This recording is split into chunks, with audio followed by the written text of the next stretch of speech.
Me arrojaron a un asilo cuando mi propio hijo vendió mi casa, la misma casa donde lo crié para pagarle un viaje de lujo a su esposa por el Mediterráneo. Me llamo Alejandra Morales, tengo 64 años y durante toda mi vida pensé que el amor incondicional de una madre era un escudo impenetrable contra la maldad del mundo.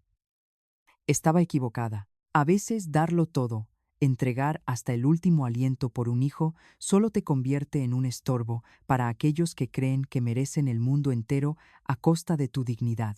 Ese martes por la mañana desperté como cualquier otro día en mi hogar de Coyoacán. El sol entraba tímidamente por las cortinas de encaje que yo misma había cosido a mano hace 20 años, cuando Sergio era apenas un adolescente rebelde que creía saber más que su madre viuda. Preparé mi café de olla como siempre lo hacía, aspirando ese reconfortante aroma a canela y piloncillo, y me senté en la vieja mesa de madera de la cocina. Ese era mi santuario, el lugar exacto donde había desayunado con mi esposo Eduardo durante 15 años antes de que un cáncer fulminante me lo arrebatara. Los golpes en la pesada puerta de roble llegaron a las 9:15. No eran golpes suaves, amables o conocidos, eran insistentes, urgentes.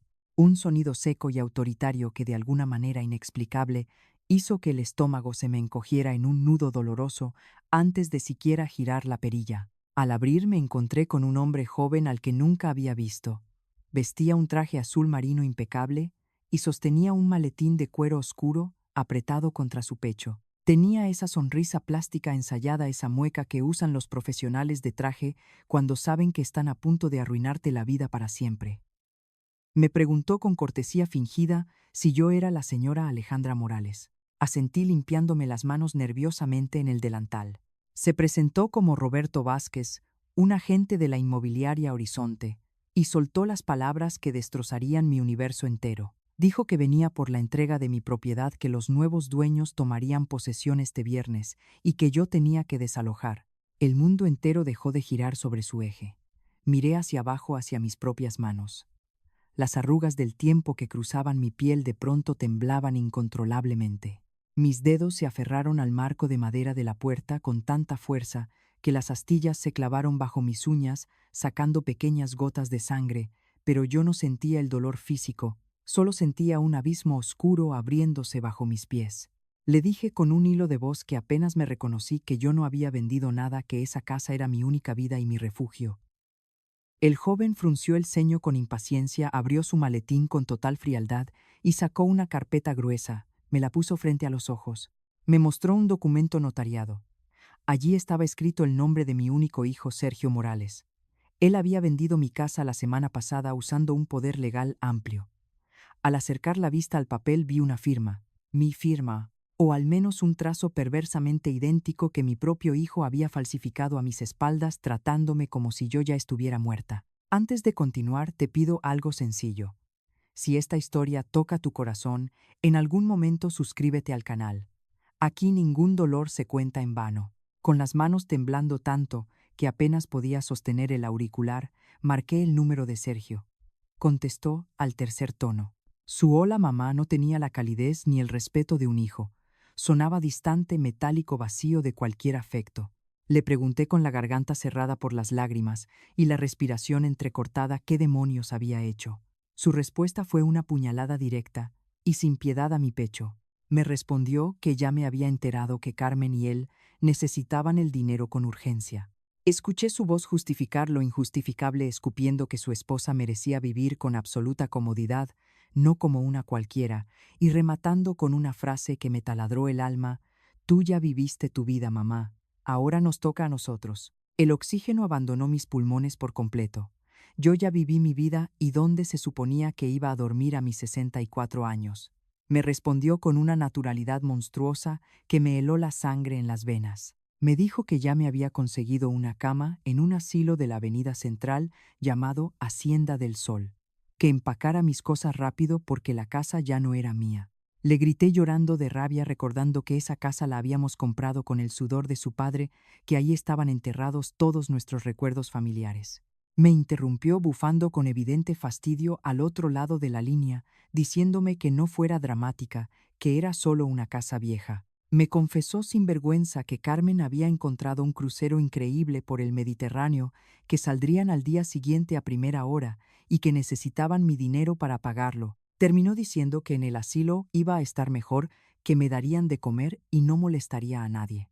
Vendió mi techo, mi historia, mi dignidad solo para pagarle lujos europeos a una mujer que siempre me miró con asco y superioridad.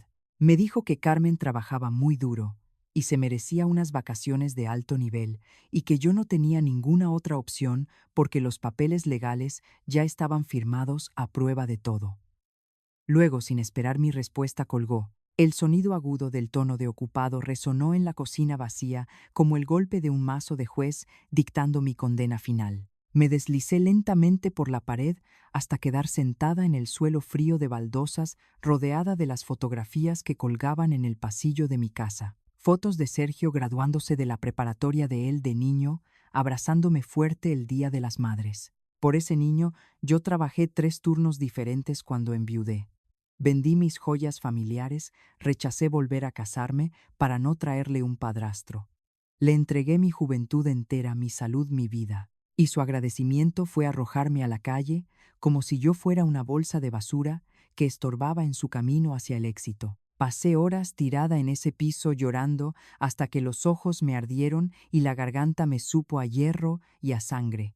Pero cuando la última lágrima rodó por mi mejilla, algo se secó definitivamente dentro de mí. Una chispa fría y oscura se encendió en mi interior. Me levanté, apoyándome en la pared, sintiendo cómo mis rodillas crujían, pero mi espíritu se fortalecía. Fui a mi cuarto y saqué una maleta de cuero gastado del fondo del armario, la misma con la que llegué a esta casa siendo una recién casada llena de ilusiones hace 30 años. Doblé mis blusas viejas con una lentitud escalofriante metódica. Sergio pensaba que me había destruido para siempre, que me enviaría a pudrirme a un asilo para viejos olvidados, mientras él brindaba con champán francés en alta mar. Pero mi hijo cometió un error fatal, un error de principiante.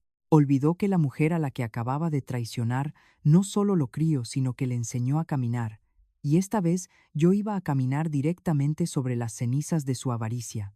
El viernes llegó con la brutalidad de una ejecución programada. Empaqué el resto de mi dignidad en esas 2 maletas de cuero desgastado, dejando atrás los muebles, los cuadros, los 30 años de historia que ahora pertenecían a unos extraños. Hacienda del Sol. Qué nombre tan irónico y cruel para un lugar donde la luz de la vida se apaga a fuego lento. Al cruzar las puertas de cristal, el olor a desinfectante industrial y a sopa hervida me golpeó el rostro, revolviéndome el estómago. Era el aroma inconfundible del abandono. Las enfermeras me miraron de arriba a abajo con esa lástima profesional y masticada, hablándome con un tono agudo y condescendiente, como si mis 64 años me hubieran borrado el intelecto y me hubieran convertido en una niña. Estúpida. Pase por aquí, abuelita, me dijo una de ellas, agarrándome del brazo con más fuerza de la necesaria. Abuelita. No soy tu abuelita, pensé apretando la mandíbula hasta que me dolieron las encías. Soy una mujer a la que su propia sangre acaba de despojar de todo. Me asignaron una habitación minúscula, una cama individual rígida, un ropero de metal frío y una silla de plástico junto a una ventana que daba directamente al concreto gris del estacionamiento. Me senté en esa silla y miré mis manos. Las mismas manos que se habían llenado de callos cosiendo ajeno, las mismas que habían entregado hasta el último anillo de oro de la abuela para pagarle a Sergio la universidad. Recordé la tarde en que empeñé mis argollas de matrimonio. Sergio me había abrazado llorando, jurando que cuando fuera un profesionista exitoso me compraría un castillo. ¿Y dónde estaba mi castillo? Era una celda de 4x4 con paredes color crema, y el eco constante de los televisores a todo volumen en el pasillo encendidos para anestesiar a los viejos que ya no querían pensar. Esa primera noche, cuando apagaron las luces a las 8 en punto, como si fuéramos reos, lloré. Lloré hasta que el pecho me ardió y la almohada se empapó de una tristeza tan profunda que sentía que me ahogaba. Lloraba por la casa que me robaron, pero más lloraba por el hijo que había muerto para mí ese día. Si alguna vez te has sentido invisible dentro de tu propia familia, quédate conmigo y suscríbete. ¿Desde qué ciudad de México me estás escuchando ahora? ¿También sientes que tu voz es silenciada por aquellos a los que les diste todo? Al amanecer del segundo día, el dolor que me paralizaba comenzó a mutar. La tristeza se evaporó y en su lugar quedó algo denso, pesado y afilado. Me levanté al baño, me miré en el espejo manchado sobre el lavabo y no vi a una anciana derrotada. Vi a una loba herida. Sergio y Carmen en ese preciso instante seguramente estaban en la cubierta de un barco de lujo brindando con mimosas y riéndose de la vieja ingenua que se dejó quitar la casa. Mi propio hijo le había dicho a su esposa: «Mi madre ya vivió su vida, ahora te toca a ti disfrutar». Esa frase me perseguía como un zumbido venenoso, inyectándome adrenalina en las venas. Bajé al comedor, arrastrando los pies intencionalmente. Ya había decidido mi estrategia: si querían a una anciana inútil y senil, eso exactamente les iba a dar. Me senté en una mesa apartada, encorvando la espalda, temblando un poco al sostener la taza de té desabrido. Fue entonces cuando la gota derramó el vaso. Dos enfermeras, creyendo que yo estaba sorda o perdida en mis pensamientos, se detuvieron a unos metros de mi mesa. «Pobrecita de doña Alejandra», susurró una con esa voz cargada de un morbo asqueroso. El hijo vendió su propiedad a escondidas para largarse de crucero al Mediterráneo con la esposa. Imagínate cambiar a la madre que te parió por un buffet en el mar. ¡Qué basura de hombre!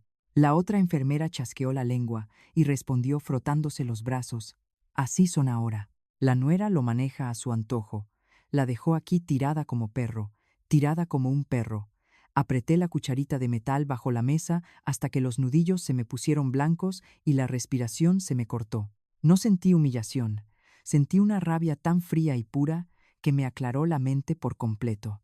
Sergio cometió el peor error de su patética y mediocre existencia al subestimarme. Creyó que conocía absolutamente todos mis secretos porque yo era solo su madre, una mujer abnegada de casa que supuestamente no sabía nada de la vida real ni del mundo financiero. Él y esa arpía de Carmen creían que la casa de Coyoacán era mi único patrimonio, el único trofeo que me podían arrebatar.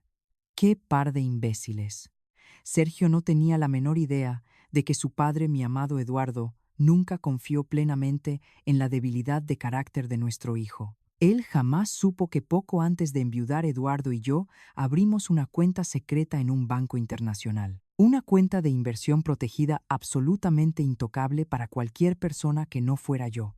$450,000 que habían estado generando rendimientos en completo silencio durante casi 15 años. Ellos querían jugar a la guerra de la supervivencia, despojándome y dejándome en la miseria absoluta, sin sospechar que acababan de despertar a una enemiga con munición letal. El asilo de los olvidados no iba a ser mi tumba, sería mi cuartel general. Esa misma noche inicié mi venganza. El tercer día en Hacienda del Sol me convertí en un fantasma por voluntad propia. Si Sergio y esa arribista de Carmen querían que yo fuera una anciana inútil, marchita y sin memoria, les iba a regalar la mejor actuación de mi miserable vida. Me levantaba a las 6 de la mañana en punto, me ponía los suéteres más descoloridos que tenía y bajaba al comedor arrastrando las pantuflas, encorvando la espalda, como si el peso de la traición me hubiera roto la columna vertebral. Las enfermeras me daban palmaditas en el hombro, tratándome con esa dulzura asquerosa, masticada y falsa que se le da a los desahuciados. «Coma su avena, doña Alejandrita, para que tenga fuerzas», me decían arrastrando las sílabas como si le hablaran a una retrasada mental. Yo asentía con la mirada perdida, dejando que mis manos temblaran sobre la mesa de plástico, fingiendo que la tristeza me había devorado el entendimiento. Por dentro, sin embargo, mi mente era una máquina de guerra trabajando a toda velocidad. Me daba un asco profundo tener que tragarme mi dignidad y jugar a la demencia en ese purgatorio con olor a orines y cloro, pero la paciencia es el arma más letal de una madre herida. Tenía que aguantar y esperar mi momento. Observé las rutinas del lugar con la precisión fría de un halcón. Sabía exactamente a qué hora las enfermeras del turno matutino se reunían en la cocina para chismear y tomar su café aguado, dejando la oficina de administración completamente sola. Era una ventana de apenas 10 minutos, un descuido rutinario que iba a ser la llave de mi libertad. El jueves por la tarde la oportunidad dorada se presentó. Fingí un tropiezo torpe en el pasillo, ganándome las miradas de lástima de otros ancianos babeantes, y me deslicé hacia la puerta entreabierta de la oficina. En el instante exacto en que crucé el umbral, la anciana, temblorosa y patética, desapareció por completo. Mi postura se irguió de golpe, mis manos dejaron de temblar como por arte de magia, y mis ojos antes opacos y llorosos brillaron con una lucidez tan fría que cortaba el aire. Agarré el teléfono del escritorio con una firmeza que asustaría a mi propio hijo, y marqué un número que mi memoria guardaba como un tesoro sagrado desde hacía casi 20 años. El número directo del despacho del licenciado Daniel Herrera. Cuando Daniel contestó, su voz profesional y pausada me trajo un dolor agudo al pecho, recordándome los días dorados en que Eduardo aún vivía y éramos una familia de verdad. Soy Alejandra Morales, susurré con la voz dura como el pedernal, asegurándome de que nadie me escuchara. Hubo un silencio sepulcral al otro lado de la línea. Sin darle tiempo a procesarlo, le solté la verdad como un latigazo en la cara. Le relaté cómo Sergio había falsificado mi firma en un poder notarial, cómo había vendido mi casa a mis espaldas y me había botado en un asilo de mala muerte para largarse a un crucero por el Mediterráneo con su flamante mujer. Escuché a Daniel maldecir en voz baja, horrorizado ante la bajeza de la sangre de mi sangre. Ese infeliz, Alejandra, esto es un fraude descarado. Puedo meterlo a la cárcel hoy mismo con una orden judicial, me dijo con una furia genuina, vibrando en el auricular. Pero meter a mi hijo a la cárcel era un castigo demasiado fácil, casi misericordioso. Los barrotes de una celda no duelen tanto como el orgullo destrozado y la ruina absoluta. Le contesté que no quería a la maldita policía, quería algo mucho más doloroso y definitivo. Le pedí que hiciera memoria sobre la cuenta en el Banco Internacional, ese fondo de inversión en dólares que Eduardo y yo abrimos a escondidas de nuestro propio hijo, blindada y oculta bajo llaves legales inquebrantables. $450,000 que Sergio jamás olió, ni sospechó, porque su padre sabía en el fondo de su corazón que nuestro hijo era un cobarde manipulable con complejos de millonario. Él cree que me dejó en la calle, le dije a Daniel, sintiendo una sonrisa perversa e involuntaria dibujarse en mi rostro. Cree que se tragó el pastel entero y me escupió las sobras, pero no tiene ni idea de que solo se llevó las migajas que yo misma dejé caer. La sorpresa en la respiración de Daniel era palpable. Le di instrucciones precisas, frías y calculadas. Quería que rastreara inmediatamente a los nuevos compradores de mi casa en Coyoacán, los mismos que me habían echado a la calle hace 3 días. Ofréceles el doble de lo que pagaron. 300, $400,000. Me tiene sin cuidado el precio, le ordené con una determinación de acero. Usa los fondos íntegros de la cuenta secreta. Esa casa es mía, cada ladrillo tiene mi nombre y la quiero de vuelta antes de que ese par de parásitos pisen tierra firme. Daniel guardó silencio un segundo antes de responder con una admiración profunda. Eres diabólica, Alejandra. Nadie va a ver venir este golpe. Lo tendré listo para mañana. Colgué el teléfono de golpe al escuchar el eco de unos zapatos de goma acercándose por el pasillo. En una fracción de segundo, la matriarca vengativa se esfumó en el aire. Me encorvé, bruscamente dejé caer los hombros y puse una expresión de terror infantil justo cuando la enfermera jefa entró a la oficina frunciendo el ceño. ¿Qué hace usted aquí metida, doña Alejandra?, me regañó tomándome del brazo con brusquedad, lastimándome la piel marchita. La miré con los ojos muy abiertos, parpadeando con desamparo. Ay, señorita, perdone. Usted, me perdí buscando el baño y me asusté. Le contesté con la voz temblorosa, a punto de llorar. La mujer resopló con fastidio, murmurando entre dientes sobre el martirio de lidiar con viejos seniles, y me guió a empujones de regreso al pasillo iluminado con luces de neón. Yo caminaba arrastrando los pies miserablemente, pero por dentro mi alma estaba celebrando.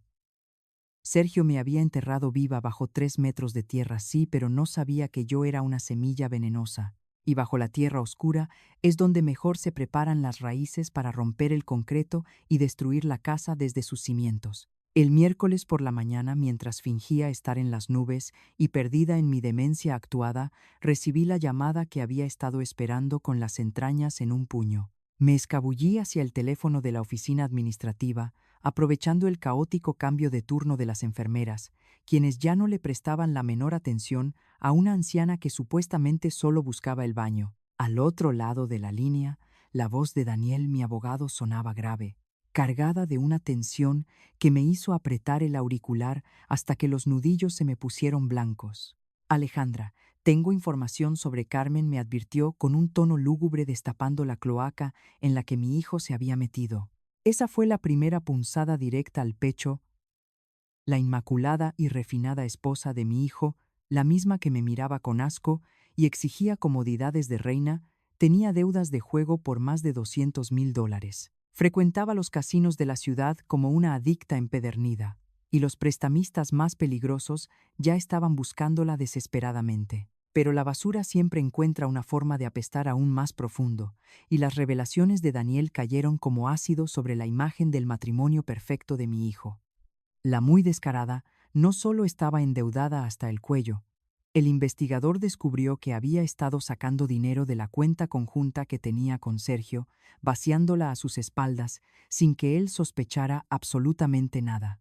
Mi pobre y estúpido hijo había vendido el techo, que lo vio nacer creyendo ingenuamente que compraba el amor de su esposa y le daba la vida que se merecía, cuando en realidad solo estaba financiando sus vicios más asquerosos. Y entonces llegó la estocada final, el giro macabro que me hizo hervir la sangre de una forma que jamás había experimentado. Carmen estaba teniendo una aventura a escondidas con un hombre llamado Ricardo Mendoza, precisamente el dueño del casino donde jugaba y perdía sus millones. El famoso crucero por el Mediterráneo no era un viaje romántico ni un premio a su arduo trabajo.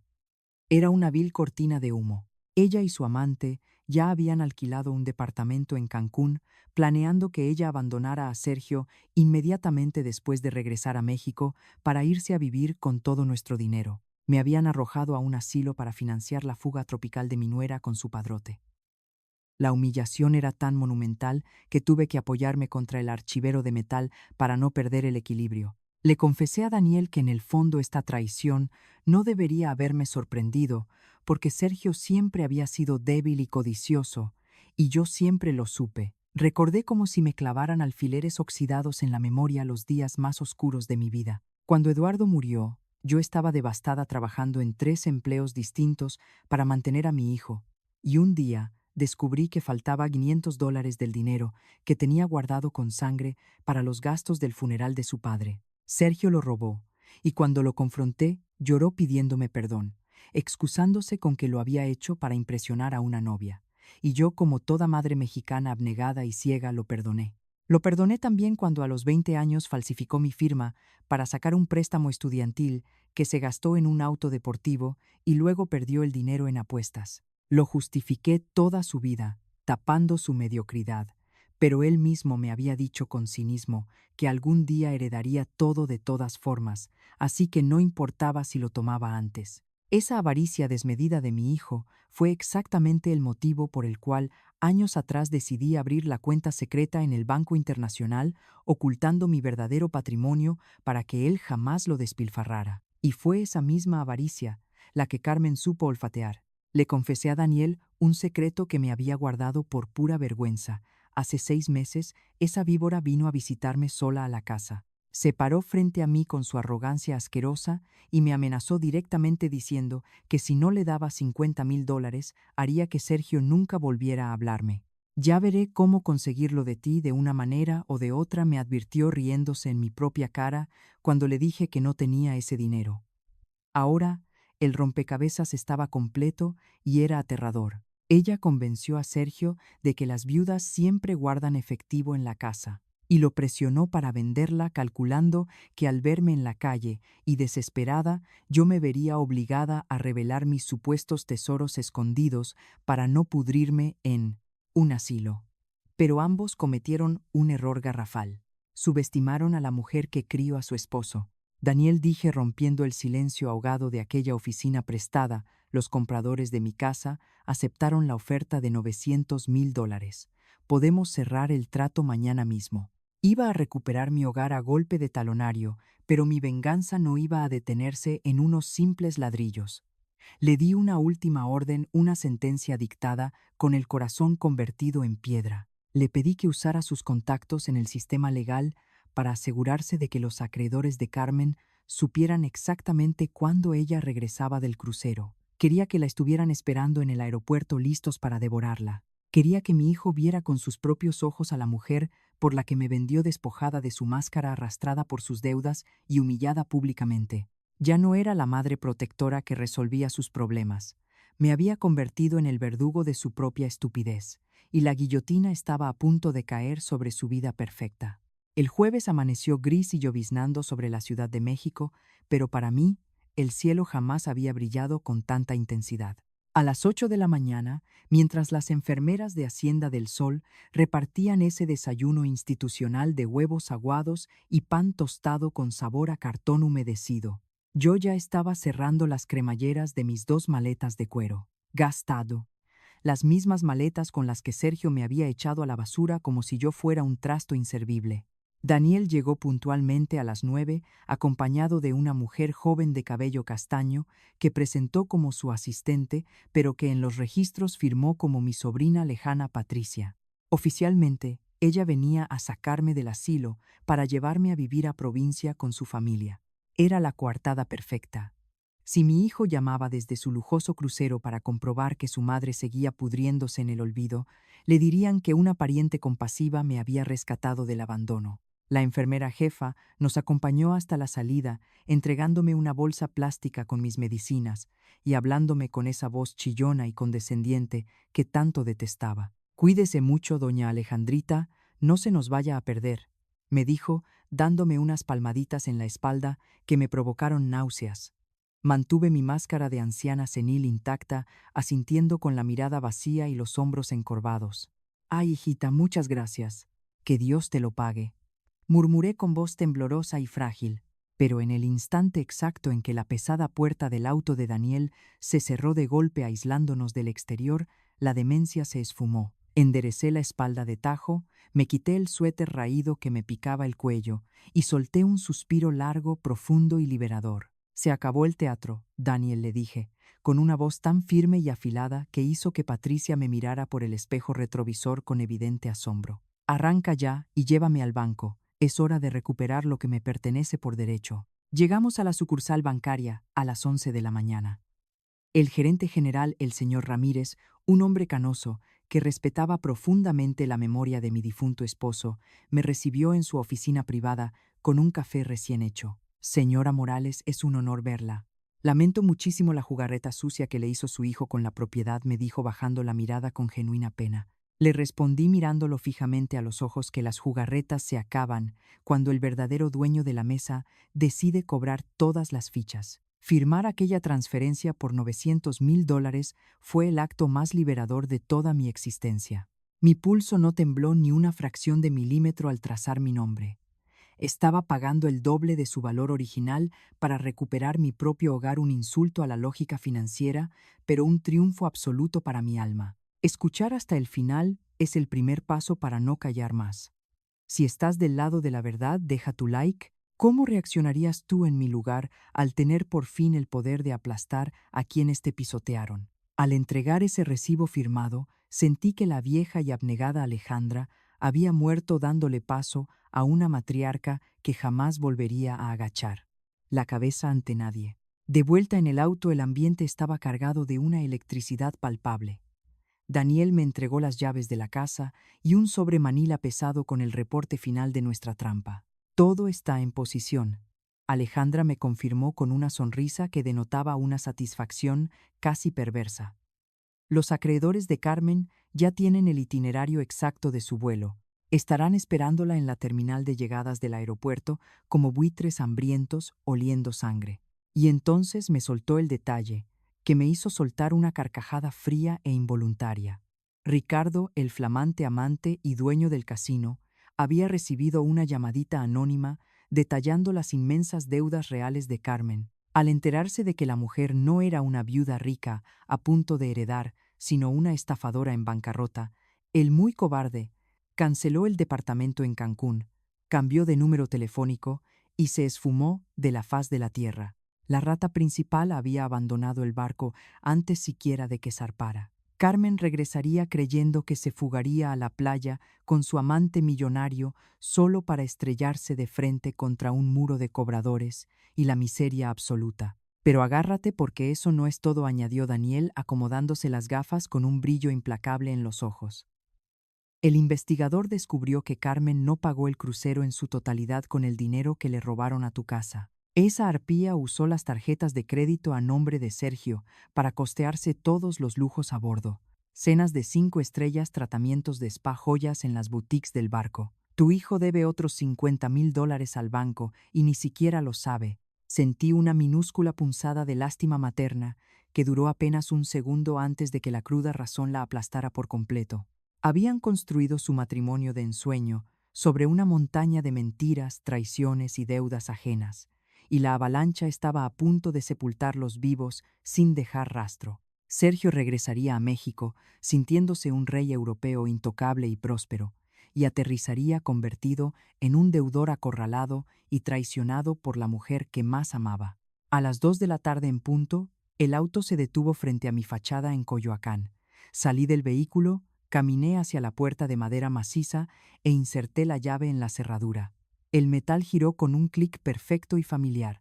Al abrir la puerta, el olor a madera vieja, a cera y a mis propias memorias me dio la bienvenida como un abrazo. Los compradores habían sido sorprendentemente cuidadosos. Mis muebles y mis recuerdos seguían empacados en cajas ordenadas en el garaje. Pasé toda la tarde desempacando en absoluta soledad, colocando cada fotografía en su lugar exacto, alisando los manteles y preparando el escenario con una calma letal y meticulosa. Sergio aterrizaría mañana viernes a las 3 de la tarde, y cuando la culpa o la conveniencia lo hicieran ir a buscarme al asilo para fingir que era un buen hijo, encontraría que el verdadero infierno lo estaba esperando cómodamente sentado en su propia sala. El jueves por la tarde el silencio de mi casa en Coyoacán me abrazó como un viejo amigo que te recibe después de la guerra.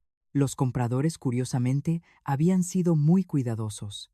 Mis muebles y mis cajas estaban apilados en el garaje con una pulcritud que mi propia sangre jamás tuvo conmigo.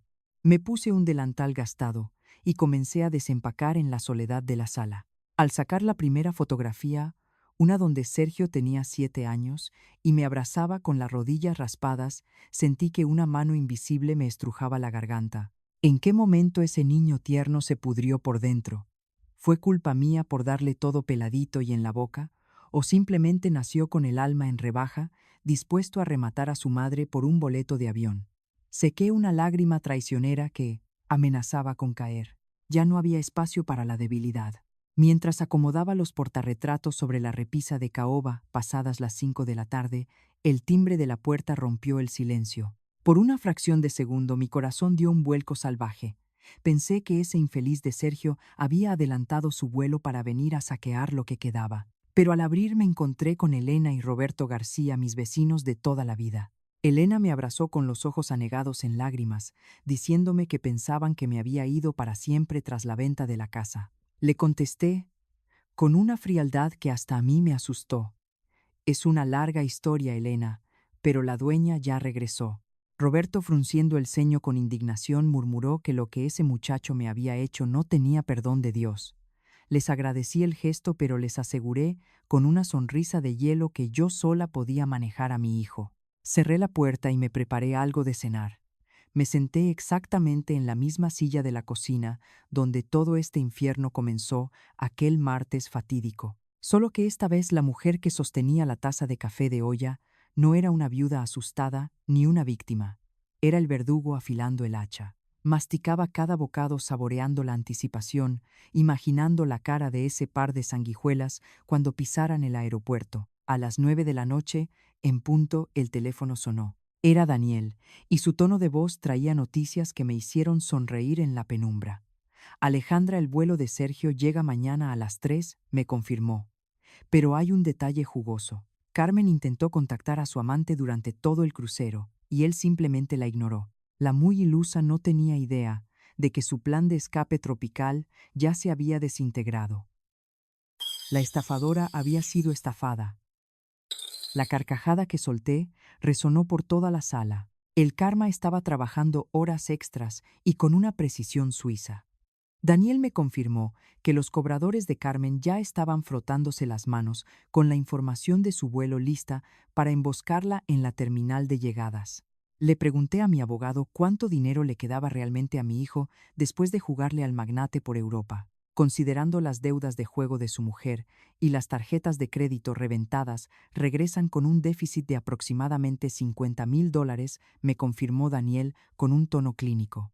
Van a aterrizar creyéndose la realeza de Polanco, pero en realidad están en absoluta bancarrota. Le di una última instrucción a Daniel, le pedí que estuviera en mi casa al día siguiente a las 6 de la tarde, justo a tiempo para el gran espectáculo. Sabía perfectamente cómo operaba la mente mediocre de mi hijo. Cuando Carmen entrara en pánico al verse acorralada por sus prestamistas y descubriera que su amante la dejó en la ruina, le exigiría a Sergio que consiguiera dinero a como diera lugar. Y ese cobarde, al ver sus tarjetas bloqueadas y sus bolsillos vacíos, correría al asilo a buscar a su pobrecita madre para exprimirle hasta el último centavo. Daniel, conociendo mi corazón de madre, me preguntó con un deje de preocupación si estaba verdaderamente lista para ver a mi único hijo completamente destruido frente a mis ojos. La pregunta flotó en el aire pesado de la sala. Cerré los ojos y por un instante traicionero recordé a Sergio de niño diciéndome que yo era la mejor mamá del mundo. Pero esa ilusión se hizo pedazos al recordar su voz despectiva: Carmen merece comodidad. Tú ya viviste tu vida. Abrí los ojos y cualquier rastro de piedad se había esfumado por completo. He pasado 30 años. Siendo madre, Daniel, le respondí con la voz tan firme que no dejó espacio para réplicas. Mañana voy a aprender a ser una mujer que se respeta a sí misma. Colgué el auricular y apagué las luces de la planta baja. Caminé por el pasillo, rozando con la yema de los dedos las paredes de mi hogar. Ya no sentía esa angustia perpetua de tener que proteger a mi hijo de las consecuencias de sus propias idioteces. Mañana el reloj marcaría su hora cero. La bomba de tiempo que él mismo armó le iba a estallar en la cara, obligándolo a enfrentar la verdad de sus elecciones. Subí las escaleras despacio, me metí en mi cama y dormí profundamente arrullada por la dulce certeza de que la justicia, aunque a veces tarda, siempre llega a cobrar la factura. El viernes amaneció con un cielo despejado y brillante, burlándose cruelmente de la tormenta perfecta que estaba a punto de desatarse sobre la vida de mi hijo. Me levanté a las 6 de la mañana, preparé mi café de olla en la cocina, que tanto había extrañado, y me senté junto a la ventana, saboreando cada sorbo con una paz que rozaba lo pecaminoso. Todo estaba en su exacto lugar, como si mi exilio en el asilo hubiera sido solo una pesadilla. A las 10 de la mañana, el teléfono rompió el sepulcral silencio de la casa. Al contestar una voz grave, se presentó como el detective Ramírez de la policía del aeropuerto. Me informó con tono oficial que una mujer llamada Carmen Morales había sido interceptada y retenida por sus acreedores en el instante exacto en que puso un pie fuera del avión. La muy descarada estaba haciendo un escándalo de proporciones épicas en la terminal, exigiendo histéricamente que me llamaran porque, según su retorcida lógica, su suegra iba a liquidar sus deudas. Una sonrisa lenta y gélida se dibujó en mi rostro mientras le respondía al oficial, con una calma letal: no conocía los problemas financieros de esa sanguijuela. Las pésimas decisiones de mi nuera no eran mi responsabilidad y que procediera con todo el peso de la ley. Mi primer golpe había aterrizado directo en la yugular. La caída de Carmen había comenzado. Colgué el auricular con una satisfacción que me llenó hasta los huesos, sabiendo que la trampa se cerraba a la perfección. Ahora solo faltaba la cereza de este amargo pastel, mi querido hijo. Las horas pasaron lentas, espesas como melaza, hasta que a las 4:30 de la tarde escuché el rechinar inconfundible de unas llantas en la entrada de la casa. Era el mismo Honda Civic viejo que yo le había ayudado a comprar con tanto sacrificio, privándome de todo cuando él consiguió su primer empleíto de oficina. Me quedé petrificada en la sala, sentada en mi silla favorita con una taza de té en las manos, sintiendo cómo el corazón me martillaba en el pecho al compás de sus pasos vacilantes en el porche. Escuché el tintineo metálico de sus llaves. Trató de meter la llave en la cerradura 1, 2, 3 veces, forcejeando con creciente frustración hasta que su cerebro por fin procesó que los cerrojos habían sido cambiados esa misma mañana. Su desesperación era sinfonía para mis oídos. ¿Qué se siente, Sergio? ¿Qué se siente encontrar bloqueada la misma puerta por la que tú me echaste como a un perro callejero? Finalmente se rindió y tocó el timbre con insistencia. Tomé una bocanada de aire, ajusté mi postura de matriarca intocable, lista para la guerra, y abrí la puerta. Sergio estaba parado en el umbral, luciendo un bronceado ridículo del Mediterráneo, embutido en una camisa de lino blanca carísima y unos pantalones beige que gritaban dinero ajeno. Se veía relajado próspero con esa arrogancia barata de los nuevos ricos que creen haber conquistado el mundo. Pero esa imagen de mi rey exitoso le duró exactamente 3 malditos segundos. Al verme parada ahí viva, lúcida y dueña absoluta de mi territorio, el color se le escurrió del rostro como si hubiera visto a la mismísima Santa Muerte. Mamá, balbuceó con un hilo de voz tan patético que me dio lástima ajena. ¿Qué haces aquí? La casa se vendió. Yo la vendí, tartamudeó retrocediendo un paso como un niño asustado al que acaban de atrapar con las manos en la masa. Lo miré de arriba a abajo escaneando su infinita cobardía y le clavé la primera estaca en el ego. Sí, la vendiste a mis espaldas, pedazo de infeliz. Y yo la compré de vuelta. Sus rodillas temblaron visiblemente, casi cediendo bajo su propio peso. Se aferró al marco de la puerta buscando oxígeno con los ojos desorbitados por el pánico. ¿Cómo? ¿Con qué dinero? Me exigió saber, olvidando por un segundo su papel de hijo amoroso y arrepentido. Le respondí con una frialdad que congeló el aire entre los dos, una voz que no dejaba espacio para la duda: con mi dinero, Sergio. El dinero que siempre tuve, el que tu padre nos dejó, pero que tú jamás supiste que existía, porque siempre supe que eras un cobarde capaz de dejarme en la calle. Le ordené que entrara a la sala y se dejó caer en el sofá viejo, el mismo donde solía hacer sus tareas de primaria, encogiéndose como un gusano aplastado. Miraba a su alrededor aturdido, viendo mis muebles, mis plantas y mis fotografías familiares exactamente en el mismo lugar, como si su gran traición inmobiliaria hubiera sido solo un mal sueño del que no podía despertar. Le restregué en la cara sin piedad cada uno de sus pecados pasados, recordándole cómo cuando Eduardo murió, él tuvo la bajeza de robarse $500 del dinero del funeral para impresionar a una lagartona y cómo falsificó mi firma, años después, para apostar y perder el dinero de un préstamo estudiantil. Cada palabra que salía de mi boca era un látigo ardiente que le desollaba el orgullo, desnudando la mentira de su vida. Pensaste que yo era una anciana indefensa, un traste viejo que podías arrumbar en un asilo de mala muerte, para que tu mujercita viviera con comodidades y lujos, ¿verdad? Le grité, dejando que toda la bilis acumulada durante 30 años de lujo, sacrificios inútiles, estallara por fin. Las lágrimas de cocodrilo comenzaron a rodar por sus mejillas bronceadas, manchando su costosa camisa de lino. Se tapó el rostro con las manos y empezó a sollozar con desesperación, ahogándose en su propia miseria, intentando usar su vieja táctica de manipulación emocional. Mamá, perdóname, te lo juro que yo no quería. Carmen me dijo que... Chilló con voz aguda, intentando, como el cobarde que siempre fue, echarle la culpa de sus actos a su esposa. La mención de ese nombre encendió la pólvora final, el detonante que yo estaba esperando.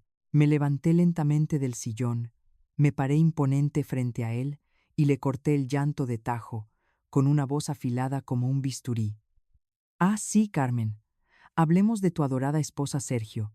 Hablemos de cómo te ha estado viendo la cara de idiota todo este tiempo. La verdadera masacre psicológica apenas iba a comenzar, y mi hijo estaba a punto de descubrir que se había quedado absolutamente solo, traicionado por la misma víbora por la que él me vendió. Me le quedé viendo desde arriba con el broche de ónix de mi abuela prendido al pecho, sintiendo cómo cada segundo de su cobardía me daba más fuerza. Justo cuando Sergio intentaba usar su vieja táctica de echarle la culpa a su mujercita, el teléfono de la sala soltó un timbrazo agudo que cortó el aire como un cuchillo. Lo dejé sonar 1, 2, 3 veces, saboreando el terror crudo que se asomaba en los ojos de mi hijo. Caminé con lentitud calculada, levanté el auricular y escuché la voz áspera del detective Ramírez desde el aeropuerto. El oficial me informaba casi a gritos por el escándalo de fondo que mi flamante nuera estaba exigiendo hablar con su esposo urgentemente porque los cobradores la tenían acorralada como a una rata en la terminal. Giré el rostro hacia Sergio, clavándole una mirada de hielo puro, y le repetí en voz alta y clara cada palabra del detective. Tu adorada esposa tiene deudas de juego por más de $200,000. Sergio pronuncié lentamente, dejando que la cifra cayera sobre él como una losa de concreto. El color desapareció por completo de su rostro bronceado. Parecía un cadáver exquisitamente vestido de lino. No, no puede ser, mi Carmen no haría eso, balbuceó aferrándose a la negación con las uñas, como el patético agachón que siempre fue. Sentí una fugaz punzada de lástima materna revoloteando en mi estómago, un instinto primitivo de querer proteger a mi cría, pero la aplasté de inmediato. No podía flaquear ahora. Despierta, pedazo de infeliz, le solté sin piedad, no solo debe esa fortuna a los casinos. Te endeudó con otros $50,000 mientras tú creías que jugabas al magnate. Sergio se dobló hacia adelante, agarrándose el estómago, como si le hubiera pateado las tripas, pero yo aún no había soltado la bomba nuclear. Le relaté con lujo de detalles morbosos cómo Carmen tenía un amante llamado Ricardo Mendoza, el mismísimo dueño del casino, y cómo ya tenían alquilado un departamento de lujo en Cancún, para fugarse juntos apenas aterrizaran, dejándolo a él en la ruina más absoluta. El gemido que salió de su garganta no sonaba humano. Era el aullido de un animal al que acaban de desollar vivo. Se dejó caer de rodillas sobre la alfombra de la sala, esa misma alfombra que de niño manchaba con sus zapatos llenos de lodo. Se arrastró hacia mí, agarrando el dobladillo de mi falda, con las manos temblorosas, suplicándome entre sollozos histéricos que lo ayudara, que no lo dejara solo, que yo era su madre, y tenía que salvarlo de este infierno. Miré su rostro, empapado en lágrimas de cocodrilo, y de pronto recordé sus propias palabras, aquellas que me escupió cuando me tiró al asilo. Mi corazón se cerró como una bóveda de acero. Di un paso atrás arrancando mi ropa de su agarre patético. Me dijiste que me fuera a descansar al asilo, que yo ya había vivido mi vida, le recordé con una voz que cortaba como vidrio roto. Pues ahora te digo yo, vete a descansar a la maldita calle, Sergio, porque tú ya viviste tu fantasía de millonario. En ese preciso instante, el sonido de motores y el rechinido de llantas en la calle anunciaron la llegada del acto final. Miré por la ventana y vi el auto de Daniel estacionándose frente a mi fachada, seguido de cerca por una camioneta negra, de la que bajaron dos hombres corpulentos en trajes oscuros. Sergio, limpiándose los mocos y las lágrimas con la manga de su camisa carísima, volteó hacia la puerta con los ojos inyectados en pánico. ¿Quiénes son, mamá? ¿Llamaste a la policía?, chilló acorralado. Negué con la cabeza, sonriendo con una malicia que me enorgulleció el alma. Le expliqué que Daniel no venía solo. Lo acompañaban los investigadores privados de los acreedores de su amada esposa. Como la muy cobarde de Carmen les había asegurado a los cobradores que su marido tenía acceso a una herencia familiar multimillonaria, para saldar sus deudas los sabuesos venían directamente a exprimirlo a él. La mandíbula de mi hijo tembló de tal manera que creí que se le dislocaría. Se dio cuenta de que el cerco se había cerrado y no había escapatoria. Abrí la puerta y Daniel entró con su maletín escoltado por los cobradores. Con la frialdad de un cirujano, mi abogado le leyó la cartilla a Sergio. Había falsificado mi firma, cometido fraude inmobiliario, y ahora era el único responsable legal de las deudas mancomunadas que su mujercita le había enjaretado. Uno de los hombres de traje oscuro dio un paso al frente, preguntando por los supuestos activos de la familia. Acaricié suavemente el broche de ónix en mi pecho, la joya familiar que Carmen tanto despreciaba por considerarla baratija de indios, y miré a mi hijo con absoluta repulsión. Este señor no tiene ningún activo aquí, declaré en voz alta, para que los cobradores lo escucharan fuerte y claro. Él vendió su dignidad, regaló su herencia y me traicionó por un viaje en barco.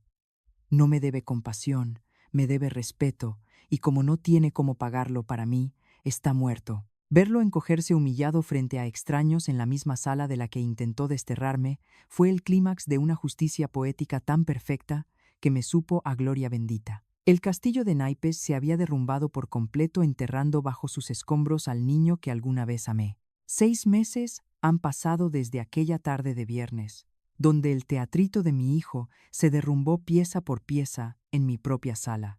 Recuerdo cómo los investigadores privados, esos mastodontes de traje oscuro, se llevaron a Sergio a rastras para interrogarlo sobre los supuestos millones que su mujercita les había prometido. Por supuesto, no encontraron absolutamente nada, porque ya no había ni un peso partido por la mitad. Todo el dinero ensangrentado de la venta de mi casa se había esfumado en las boutiques de Europa y en las extravagancias de una lagartona con ínfulas de realeza. Cuando por fin cerré la puerta de caoba detrás de ellos, el silencio que inundó mi hogar fue el sonido más hermoso que había escuchado en décadas. A la mañana siguiente me preparé mi café de olla, Me senté en mi silla junto a la ventana y por primera vez no sentí ni una pizca de ansiedad. Ya no había nadie esperando que yo resolviera sus desastres o que sacrificara mi paz por su comodidad. El destino, esa bestia implacable que no perdona a los soberbios, se encargó de Carmen con una rapidez que daba miedo. La princesita, que me miraba con asco, terminó cambiando sus sedas italianas por el uniforme áspero de una prisión. Los acreedores del casino no se anduvieron con rodeos. La acorralaron. Presentaron cargos por fraude financiero. Y como la muy infeliz, ya no tenía a un suegro millonario, ni a un marido solvente para pagarle un abogado decente. El juez le recetó 5 años a la sombra. Para rematar la humillación, su adorado amante Ricardo Mendoza se esfumó como un fantasma en la niebla, llevándose consigo los últimos ahorros miserables que Carmen había logrado esconder de sus deudas de juego. La estafadora maestra terminó estafada y pudriéndose en una celda. Mientras tanto, mi hijo regresaba a casa, esa noche completamente destruido, enfrentando la realidad cruda. Su esposa lo había usado como a un trapo viejo, lo había abandonado a su suerte, y ahora él debía más dinero del que podría ganar en 10 vidas. El descenso de Sergio a los infiernos fue una caída libre sin paracaídas. El escándalo legal y el acoso de los cobradores llegaron hasta los oídos de sus jefes, y la empresa corporativa de la que tanto presumía lo corrió a patadas a las pocas semanas. El ejecutivo de Polanco, que sentía asco por la pobreza, tuvo que malbaratar su flamante auto para medio comer. Terminó largándose a un cuartucho lúgubre en un barrio bravo y peligroso de la ciudad, donde sus camisas de lino se apestaban a humedad y desesperanza. Daniel me mantenía informada, mi hijo. Ahora se partía el lomo en 2 empleos de medio tiempo, agachando la cabeza ante patrones abusivos, tragándose su clasismo barato para poder abonarle migajas a las deudas gigantescas que Carmen había acumulado a su nombre. Durante las primeras 2 semanas después del enfrentamiento, el muy cínico intentó contactarme exactamente 17 veces. Dejaba mensajes en la contestadora llorando a moco tendido, suplicando perdón, jurando por Dios que la maldita de Carmen lo había manipulado y que él también era una pobre víctima de las circunstancias. Yo escuchaba sus lamentos sentada, en la oscuridad de mi sala, sintiendo cómo mis instintos maternos peleaban a muerte contra mi dignidad recién recuperada. Era una tortura psicológica brutal tener el teléfono enfrente y no levantarlo para rescatar a mi cría, pero apretaba los puños hasta clavarme las uñas en las palmas. Sabía que si cedía, si le mandaba un solo centavo, estaría firmando mi propia sentencia de muerte en vida otra vez. No respondía a ninguna de sus súplicas. Pero la 18ª llamada fue diferente. Su voz ya no tenía ese tono agudo de manipulación barata, sonaba rota, ronca, completamente derrotada por el peso del mundo. Mamá, sé que no vas a contestar. Sé que lo que te hice fue imperdonable. Susurró al auricular con un vacío desgarrador. Confesó entre sollozos ásperos que finalmente entendía lo que había perdido a la única mujer que lo amó incondicionalmente, cambiándola por una basura que jamás sintió nada por él. Te amo, mamá, dijo antes de colgar, prometiendo no volver a molestarme jamás. Una lágrima caliente rodó por mi mejilla en medio de la penumbra, pero mi mano ni siquiera se acercó al teléfono. Unos meses más tarde, durante una de nuestras cenas mensuales, Daniel me sirvió una copa de vino tinto y, mirándome con esa compasión contenida que la gente le tiene a las madres solas, me preguntó si quería que él hiciera algo por debajo del agua para ayudar a Sergio económicamente. Lo miré fijamente a los ojos, tomé un sorbo de mi copa y respondí con una firmeza que hizo retumbar la mesa. No. Le expliqué que Sergio ya era un hombre adulto y que por primera maldita vez en su miserable vida estaba enfrentando las verdaderas consecuencias de sus bajezas sin que yo corriera a limpiarle el desastre. Durante 30 años sentí lástima por él, le solté a Daniel sintiendo cómo me quitaba una cadena de 100 kilos del pecho. Le perdoné robos, le tapé mentiras, lo justifiqué diciendo que le hacía falta su padre. La verdad absoluta y cruda es que algunas personas como mi hijo necesitan tragar tierra y estrellarse contra el fondo del pozo para aprender a valorar lo que pisotearon. Si la vida a palos no le enseñaba a ser un hombre de verdad, esa sería exclusivamente su elección, pero su fracaso jamás volvería a ser mi cruz. Esa noche el fantasma de la culpa materna abandonó mi casa para siempre. La transformación más profunda en mi vida no fue ver a mi nuera tras las rejas, ni siquiera la ausencia de Sergio en las cenas familiares. La verdadera metamorfosis fue despertar una mañana y darme cuenta de que el nudo perpetuo en mi estómago, esa constante ansiedad que había llevado durante décadas por tener que resolverle la vida a un hombre adulto, había desaparecido por completo. Durante meses me dediqué a barrer los escombros de mi antigua yo y empecé a hacer cosas que había postergado durante años. Comencé a tomar clases de pintura en acuarela y me uní a un club de lectura en la biblioteca local, cosas que siempre pospuse porque las crisis de mi hijo invariablemente requerían mi atención. En el club de lectura conocí a Marta, una mujer de 68 años, con los ojos cansados de llorar, quien había pasado por una experiencia similar con su hijo adicto. Ella había vaciado sus ahorros durante años para pagar rehabilitaciones y deudas hasta que él le robó las joyas de su difunta madre para venderlas por drogas. La gente piensa que somos madres crueles, me confesó una tarde mientras caminábamos con la voz quebrada por la culpa que la sociedad impone a las mujeres. Le respondí con una frialdad que me sorprendió a mí misma.